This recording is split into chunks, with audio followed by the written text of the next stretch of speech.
Bueno, vamos a ver la ley de Ampère para la circulación del campo magnético. Esta ley de Ampère nos permite resolver ejercicios de una manera más rápida y es un análogo de la ley de Gauss para el campo eléctrico. Recordemos que para el campo eléctrico la ley de Gauss nos permitía hallar el campo eléctrico de sistemas de cargas evadiendo una serie de procedimientos matemáticos, es decir, la ley de Gauss actuaba como un atajo matemático para calcular rápidamente el campo eléctrico de distribuciones de carga. Bueno, pues la ley de Ampère es algo similar y nos sirve para calcular el campo magnético de corrientes sin acudir a todo el procedimiento de la ley de Biot-Savart.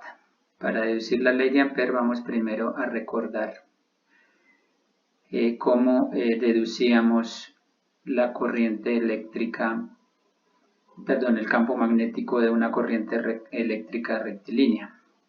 Entonces en el video anterior habíamos visto que el campo magnético de una corriente rectilínea precisamente se calculaba por la ley de Biot-Savart y teníamos que ese campo magnético, tal como se describe aquí abajo, era igual a μ sub 0 por I sobre 2pi por r en la dirección k, en donde k es un vector que coincide con el vector campo magnético a lo largo de toda la trayectoria. Es decir, que en cualquier punto del espacio tendríamos un vector campo magnético que coincide con el vector k. Entonces ahora vamos a ver qué pasa si nosotros calculamos el campo magnético con respecto o el producto punto del campo magnético con un dl, que es un elemento de longitud de la línea L. Calculamos ese producto punto y además integramos. Si nosotros integramos alrededor de toda la trayectoria cerrada, entonces hablamos de la integral de trayectoria cerrada. Vamos a ver cómo resultaría esto. Si aplicamos aquí la integral y multiplicamos por dl vectorialmente, entonces obtenemos que esto sería igual a la integral de μ sub 0 por I sobre 2pi por r por dl punto k. Pero como habíamos dicho anteriormente, k coincide con el campo magnético total. En este caso, para la corriente rectilínea, vemos que el campo magnético es tangente a la trayectoria en todo punto. Por lo tanto, primero coincide con el vector k y segundo coincide con el vector dl. Es decir, aquí tenemos un producto punto de dos vectores paralelos, lo que nos da al fin y al cabo dl. O sea que esto es igual a integral de μ sub 0 por I sobre 2pi por r por dl. Ninguna de estas magnitudes depende de dl. Tenemos un radio constante, es decir, en todos los dl tenemos el mismo radio r. Por lo tanto, todas estas constantes las podemos sacar de la integral. La corriente también es constante sobre 2pi por r. Y integramos con respecto a dl. Entonces la integración con respecto a dl es prácticamente la suma de todos los elementos de la longitud de la trayectoria, por lo tanto esto nos queda 2pi por r.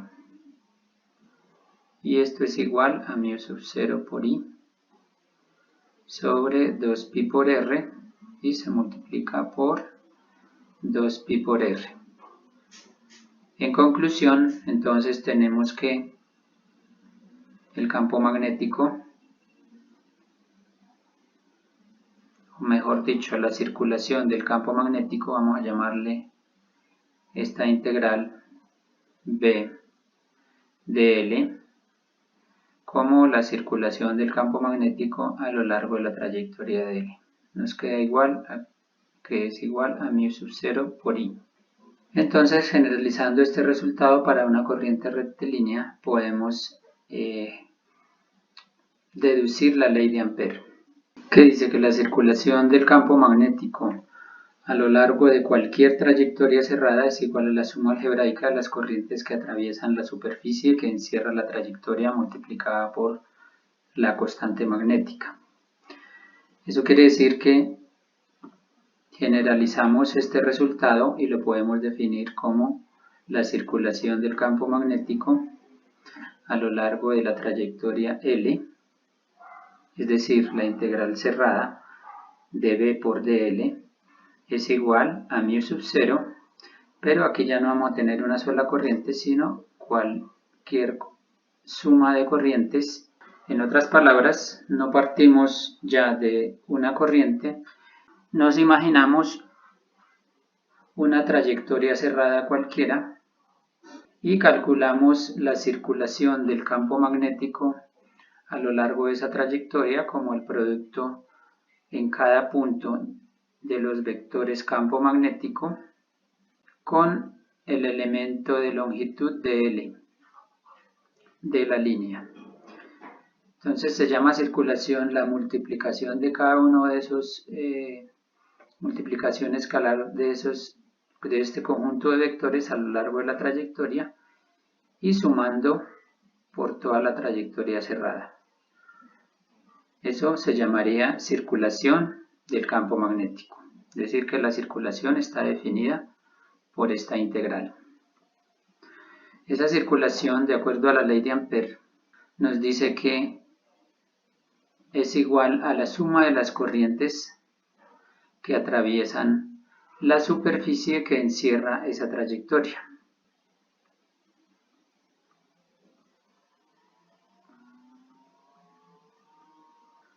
Tenemos acá varias corrientes, por ejemplo la corriente I1, la corriente I2 que atraviesa la superficie. Fíjense que tenemos I1, I2, I3 y supongamos que tenemos otras corrientes como I4, I5 que no atraviesan la superficie. Entonces, de acuerdo a esto, podríamos afirmar que la circulación, en este caso, BdL, sería igual a la suma de todas las corrientes, pero hay que tener aquí en cuenta la regla de la mano derecha, es decir, si la circulación va en este sentido, entonces las corrientes positivas se consideran hacia arriba y las negativas hacia abajo. Entonces tenemos que esto sería igual a I1 que es positiva, menos I2 que es negativa, más, si la corriente I3 iría hacia arriba, entonces acá tenemos más I3, y las corrientes I4 y I5 no pasan por la superficie que encierra la trayectoria, por lo tanto no entran en la ecuación de la ley de Ampère. Todo esto se multiplica por μ sub 0. Asimismo, si tenemos otra corriente, por ejemplo, I6, que entra y da la vuelta, entonces esa corriente pues no influiría, o si influye pues es la misma corriente que entra, la misma corriente que sale, al sumar nos da 0. Entonces esa es la ley de Ampère para el campo magnético de corrientes. Entonces nosotros podemos calcular fácilmente el campo magnético utilizando esta ley. Vamos a verlo en un ejemplo. Dice, dos alambres rectos muy largos conducen corrientes I en ángulo recto. Uno está en el eje X y el otro en el eje Y. Determinar el campo magnético en un punto del primer cuadrante del plano XY. Entonces, ¿cómo hacemos ese problema utilizando la ley de Ampère? Lo primero que tenemos que hacer es dibujar el sistema de coordenadas. a llamarlo esto Y. Vamos a considerar este el eje X. Vamos a considerar este el eje Z. Este sería menos Z. Y miramos que el punto P esté sobre el plano XY. Entonces aquí tenemos el punto P proyectado sobre el eje Y y el eje X. Entonces vamos a considerar que la corriente I1 va por el eje Y y la corriente I2 va por el eje X. Y la corriente I1 va hacia arriba, la corriente I2 va en dirección positiva del eje X. Entonces, ¿cómo hacemos para calcular el campo magnético en el punto P utilizando la ley de Ampère? Entonces trazamos una circunferencia alrededor de la corriente I1 y calculamos el campo magnético allí de la corriente I1. Entonces, por la regla de la mano derecha sabemos que el campo magnético de la corriente I1 iría tangente en el punto P a la trayectoria y lo vamos a llamar B1, es el campo magnético de la corriente I1. Luego trazamos otra trayectoria circular que pase por el punto P y que rodee la corriente I2. Entonces el campo magnético de la corriente I2 en el punto P, por la regla de la mano derecha, sería un campo tangente en el punto P y direccionado en sentido contrario. Es decir, aquí tenemos B2. Es decir, que el campo magnético en el punto P total, el campo magnético en el punto P, sería la suma vectorial de 1 más B2. Entonces calculamos el campo magnético en el punto B1. Entonces tenemos que el campo magnético 1, vamos a calcularlo por la ley de Ampère. Tenemos que, utilizando la ley de Ampère, decimos que la circulación del campo magnético a lo largo de la trayectoria 1, donde L1 es esta, es igual a μ sub 0 por las corrientes que atraviesan la superficie L1. Entonces vemos que la corriente que atraviesa la superficie L1, entonces es la corriente I1. Por lo tanto, aquí tenemos μ sub 0 por I1. De esta ecuación utilizamos que el campo magnético no depende de la trayectoria, porque es una trayectoria circular que está concéntrica con la corriente. Por lo tanto, el campo magnético B, además que es un producto punto que siempre van a ser los vectores paralelos DL y B. Recordamos que DL es tangente también a la trayectoria. Y entonces aquí nos queda DL es igual a μ sub 0 por I. Pero este DL, suma de todos los DL, es decir, esto es igual a L y es igual a 2pi por R, en donde R viene a ser el radio de la trayectoria, que al fin y al cabo es igual a X, es decir, esto es igual a 2pi por X. Entonces, tenemos que B por 2pi por X es igual a μ sub 0 por I. De aquí se deduce que el campo magnético es igual a μ sub 0 por I sobre 2pi por X. Hallemos ahora el campo magnético B2, a que sería igual B2.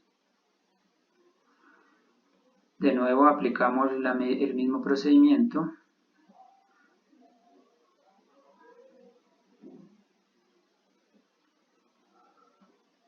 Recordemos que aquí teníamos B1.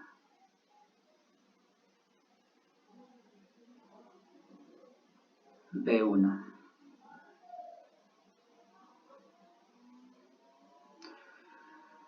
Entonces B2 nos quedaría que esto es igual a mu sub 0 por I2.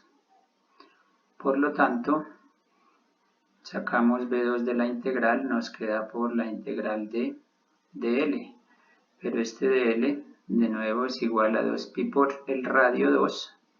Y el radio 2 es igual a y. O sea que esto es igual a 2pi por y. Y por otra parte es igual a mu sub 0 por i. Entonces nos queda B2 por 2pi por y es igual a mu sub 0 por i. Finalmente escribimos B2 igual a mu sub 0 por i sobre 2pi por y. Entonces el vector final B en el punto P, que era igual a B sub 1 más B sub 2, es igual a mu sub 0 por i sobre 2pi por r en la dirección menos k. B sub 1 está en la dirección menos k, más mu sub 0 por i sobre 2pi por r. Aquí tenemos 2pi por x.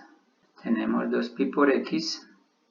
Y aquí tenemos 2pi por y en la dirección k. O sea que el campo magnético finalmente lo podemos escribir en el punto P. Factorizamos mu sub 0 por i sobre 2pi factor de 1 sobre y menos 1 sobre x en la dirección k. Y este es el resultado de nuestro ejercicio. Entonces fíjense que resulta bastante corto. Si no fuese por la ley de Ampère, tendríamos que calcular el campo magnético aquí en el punto P por la ley de Biot-Savart. Y la ley de Biot-Savart, entonces tendríamos que integrar primero la corriente I1 y luego la corriente I2. Entonces vemos que por la ley de Ampère sale relativamente más corto que por la ley de Biot-Savart. Veamos ahora el movimiento circular uniforme en un campo magnético.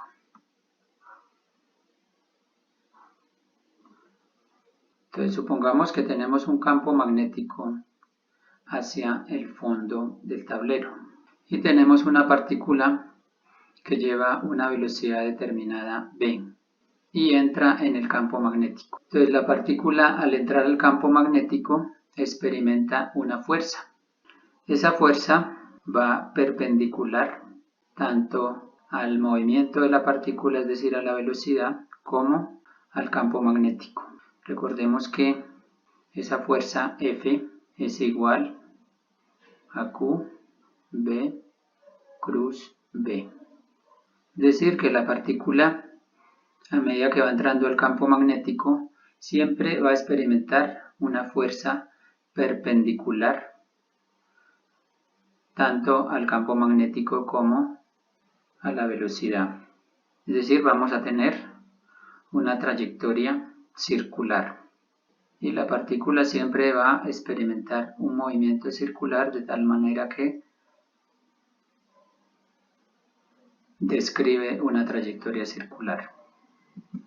Entonces vamos a ver cómo se calcula el radio de esa trayectoria. Sabemos que aquí tenemos de todas maneras un movimiento mecánico, una fuerza mecánica, F es igual a m por a. También podemos ver que la velocidad siempre es perpendicular al campo magnético. Por lo tanto, este producto lo podemos escribir en forma escalar de la siguiente manera. F igual a b por la carga. Y lo mismo aquí, tenemos que la aceleración es igual a la fuerza sobre la masa.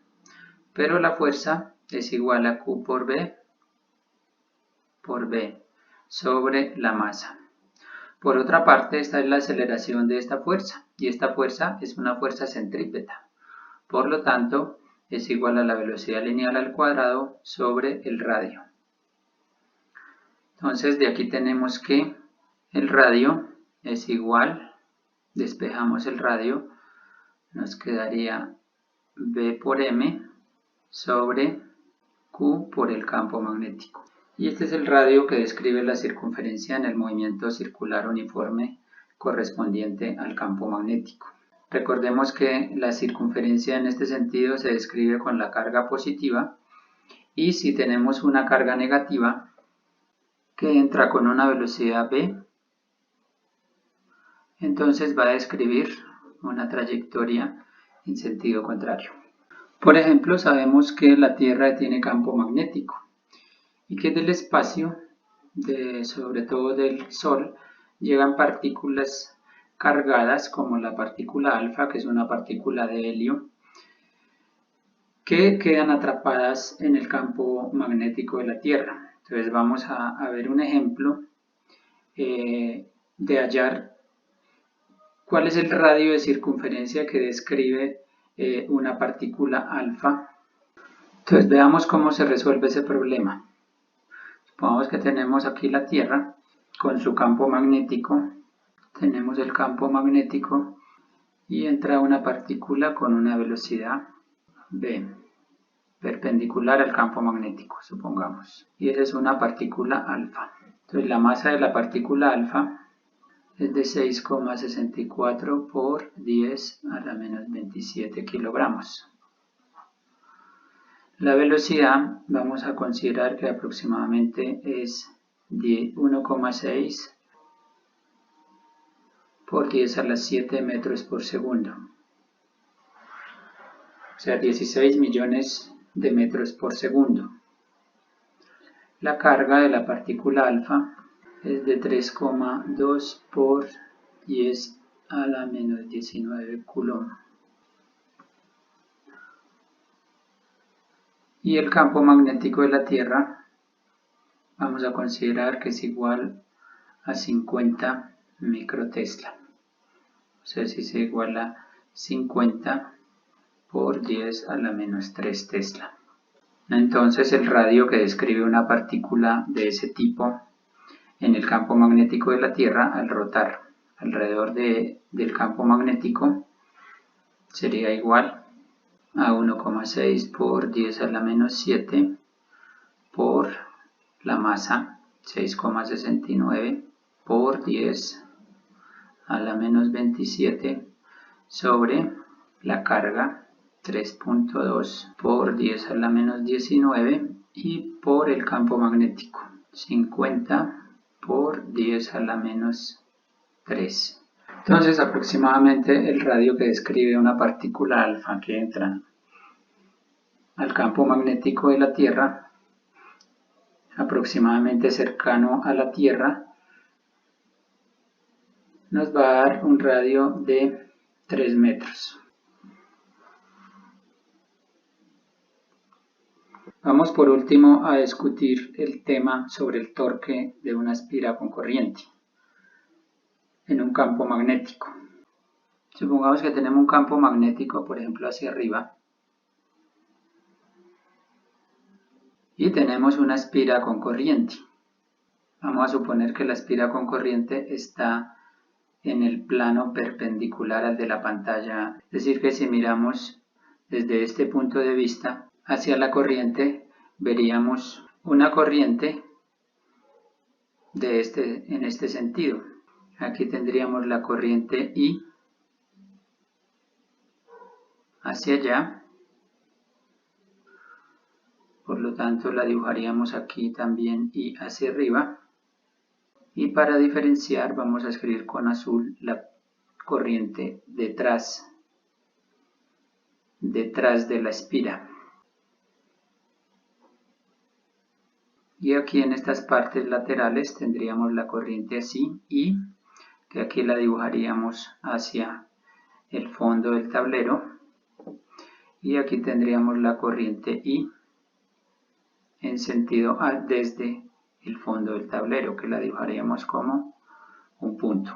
Entonces, acudiendo a la ecuación de que la fuerza que actúa sobre una corriente es igual a IL cruz B, donde IL es el vector que tiene dirección de la corriente y la longitud igual al alambre, vamos a considerar o a designar como A el lado de arriba y el lado de abajo, y B los lados laterales, es decir, la longitud de los alambres. Entonces, como vemos aquí, la corriente va hacia el fondo del tablero y el campo magnético va hacia arriba.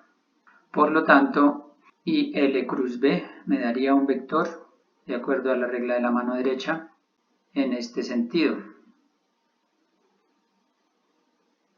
F